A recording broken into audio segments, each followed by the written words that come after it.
snowed last night, so I thought it'd be a good day to read one of my winter stories. Today I'm going to read The Six Silly Sisters' Festive Christmas.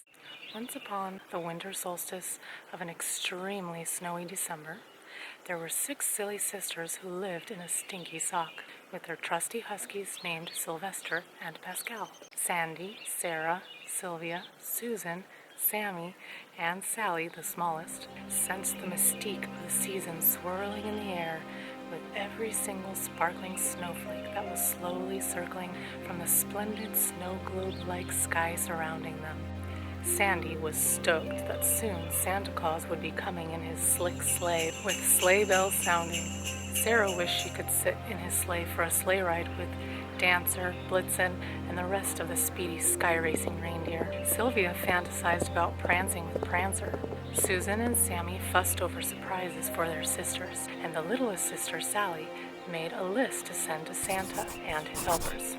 She checked it twice, like Santa would, licked a stamp and stuck it, then sent it off with a kiss, setting it in the sock-shaped mailbox the sisters had decorated as a stocking, especially for Christmas. The sisters decided to celebrate the season by inviting guests for Christmas gifts and a fanciful feast. They knew they must spruce up the musty mess in the sock for the celebration. Sandi scrubbed the stubborn stains with a sponge. Sarah soaped up the sticky stitches of the sock, while Sylvia sopped up the soggy soap. Susan sewed and Sammi stitched up the sides. Sally swept, swiped, and swooped. The stench subsided significantly. Next, stated Sandi, we must invite our guests. Then we'll head west past the dangerous Siberian Sasquatch to the frosting forest in search of a Christmas tree specifically for us.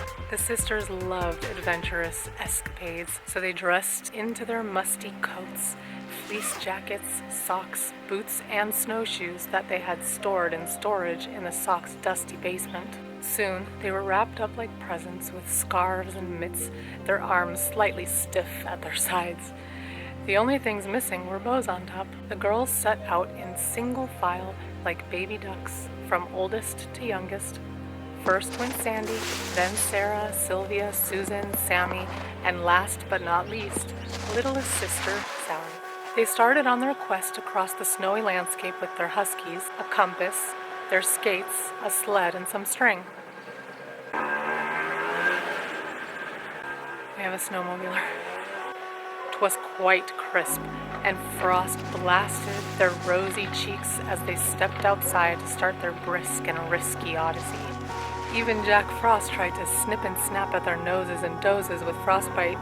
Pascal sauntered in the sub-zero snow beside them like a snowy bunny, flouncing around sporadically. Sylvester sometimes disappeared into the snow for a second or so, before sticking his head out and pouncing toward his next destination.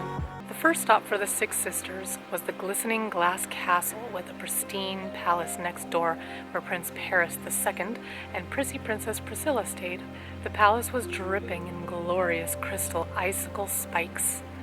At the gates, the sisters asked the guards to summon the prince and princess so they could request that they grace them with their presence as guests of honor for Christmas at their now less stinky sock.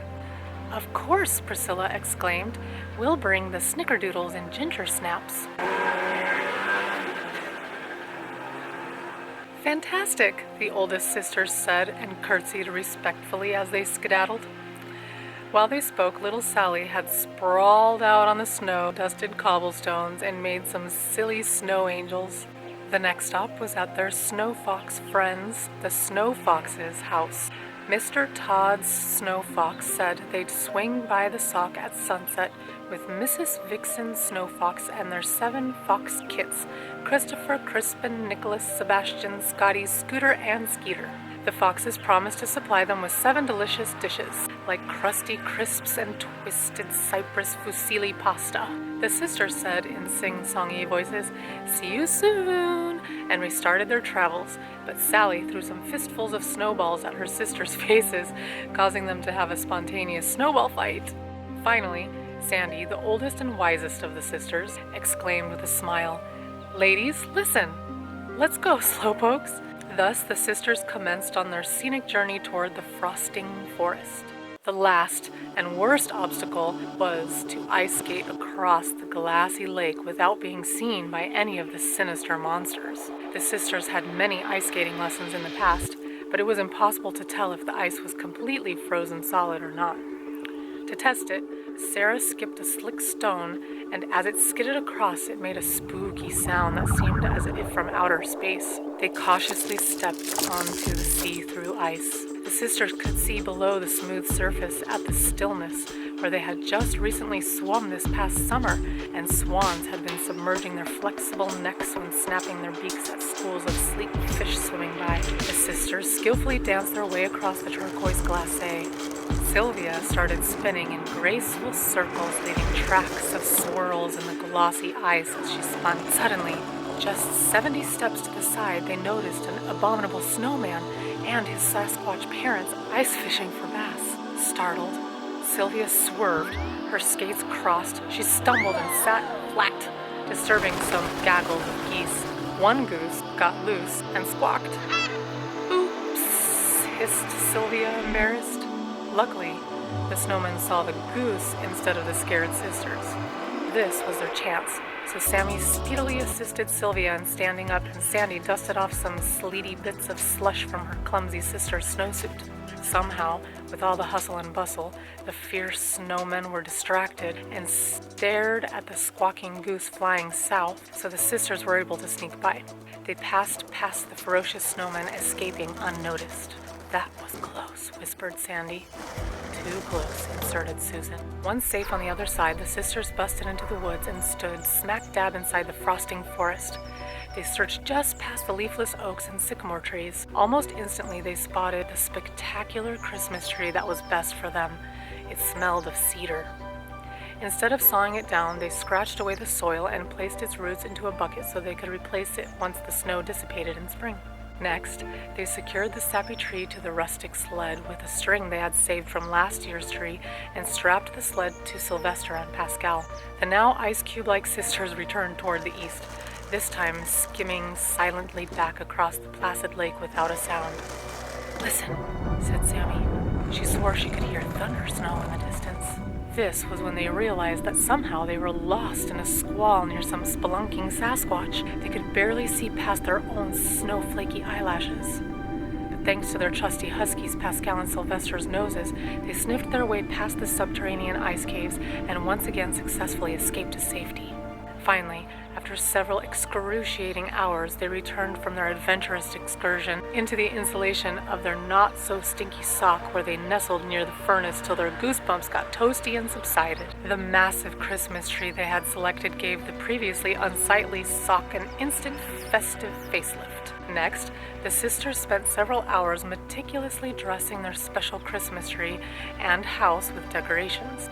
Sandi strung lots of strands of string lights upon each and every stick. Sarah unboxed and hung their special spherical ornaments, striped peppermint sticks and glass garlands. Silver tinsel tassels swayed slowly as Sylvia topped the tree with a spectacular sparkling star. Susan set baskets of poinsettia and gingerbread houses down the center of the table. Sammi placed silverware, glasses, and porcelain plates on each of the lacy placemats. Little Sally hung mistletoe at the entrance of the sock for sneaking Christmas kisses. The scent of the cinnamon and spice pine cones spiraled deliciously into their sniffing nostrils. Each of the sisters and their guests had a personalized stocking hanging on hooks over the fireplace, their names scribbled meticulously on the top sections. Each stocking was stuffed with simple trinkets and sweet treats. Sally bounced excitedly in anticipation of tonight's events and wanted to guess the secrets inside the stockings. She promised with her fingers crossed to stay away. After sprucing up the sock house, the clock struck 6 and a mouse ran round the house. The sisters speedily dressed up and wore the ugliest ugly sweaters as possible. Soon, knocks on the door signaled that guests had stepped up on the step outside their sock house. The prince and princess, dressed to impress in their fanciest suit and dress. Mr. and Mrs. Snowfox wore matching outfits with striped sweaters and suspenders, while the fox pups wore silly Santa hats. Once inside the sock, the guests placed their delicious dishes on the beautifully dressed table and seated themselves at the table with 6 starving sisters. The girls and the guests had to scooch to make space for sitting. The feast began and started with a toast. Then, they feasted on savory salmon casserole and soup of beets and toadstool dumplings. Then they sampled Princess Priscilla's and Prince Paris II's snickerdoodles and ginger snaps. They had the Fox family's crusty crisps and twisted cedar fusilli pasta, as well as sugar crystal and crusted scones, crumpets, fruitcakes, and spiced cupcakes with icing topped with sprinkles. There was an abundance of slicing, serving, slurping, and there were second helpings. Mrs. Snowfox shared her scrumptious secret family recipes, while Sally snacked on the rest of the citrus pistachios and stuffed her face with an extra piece of mince meat pie. After the feast, the sisters and their guests sat in a circle around the fireplace.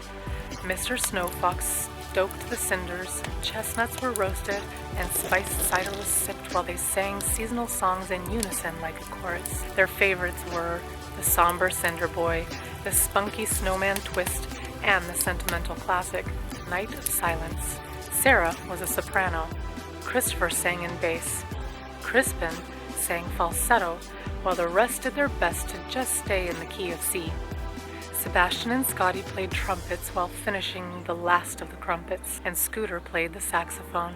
Mr. Snowfox whistled, while Mrs. Snowfox listened, smiled, and soaked in the nostalgic bliss. Even Pascal, the husky's voice sounded surprisingly nice, thought Sylvester. Susan helped Sally and Skeeter do some crafts. Sally used scissors to cut out paper snowflakes, and Scooter made squishy slime for smushing with school glue and saline and bedazzled it with sequins.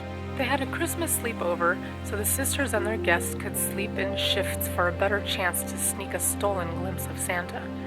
They left a plate of carrots and some snacks. The girls and their guests slipped into their cots and sleeping bags. Sooner than expected, Mr. Sandman sprinkled his sand into their sleepy eyes and they all succumbed to slumber. As they snored soundly, Sleuth Santa stealthily snuck inside from the slippery housetop by slithering down the sooty bricks in his Santa suit into the smoky fireplace. He knew Mrs. Claus would not be super happy about the soot stains. He placed something special from his sock around the Christmas tree for each of the nice sleepers and then disappeared out of sight. Not a glance was glanced, and snippety-snap just like that, at 16 minutes till 6 a.m. on Christmas morning, a sliver of sun snuck into the sock at the seams. Sylvia suddenly awoke and squealed, startling the other sleepers stiff. They had missed seeing Santa, but as they rubbed the crusty sand out of their eyes, they saw mountains of glistening gifts stacked like syrupy pancakes so high that the Christmas tree was barely noticeable. First, they unstuffed their stockings. Inside were striped mints, sweet butterscotch, red and white peppermints, sticky gumdrops, Swiss chocolates, scented erasers, kaleidoscopes, seasonal crossword puzzles, stained glass coloring books, tiny instruments, and a special ornament to hang on their Christmas tree for years to come. Finally, they opened their gifts from Santa. Sandi received new earmuffs with an inset headset for her smartphone. Sarah received a stuffed mouse. Sylvia received a silky slinky. Susan received an expensive set of colored pencils. Sammi received a sequin pillowcase the color of the sea on a sunny day. Little Sally received a turquoise salamander and a rocking horse. Mr. Fox's box was full of socks. Mrs. Fox received a glass vase. Christopher received a waxy snowboard. Sebastian received a set of cross-country skis for skiing across the country. Crispin received the toy soldier he'd listed on his list. Nicholas received skis for skiing downhill because he was a skier. Scotty received a skateboard and did a little dance. Scooter received a scooter for scooting, of course. Skeeter received scratch and sniff stickers with a sticker book. Princess Priscilla received a precious sparkling crystal necklace and bracelet. Prince Paris II received priceless ice dice chiseled by the best craftsmen in Scandinavia and Switzerland. The snow's melting. The sisters and their special guests felt the Christmas spirit coursing within them, so they all took a second to reminisce amongst themselves of the purpose for this celebration and graciously expressed this by saying, "Thanks for the gifts, Santa. Thanks for the hospitality, sisters. Thanks, guests, for the savory and sweet treats for eats." One by one, the guests smushed the sisters for their splendid experience as they exited their cinnamon-smelling sock house and split with their gifts, not a Scrooge, nor sniffle, or sneeze in sight. The sisters rejoiced, for their soiree was a joyous success. The end.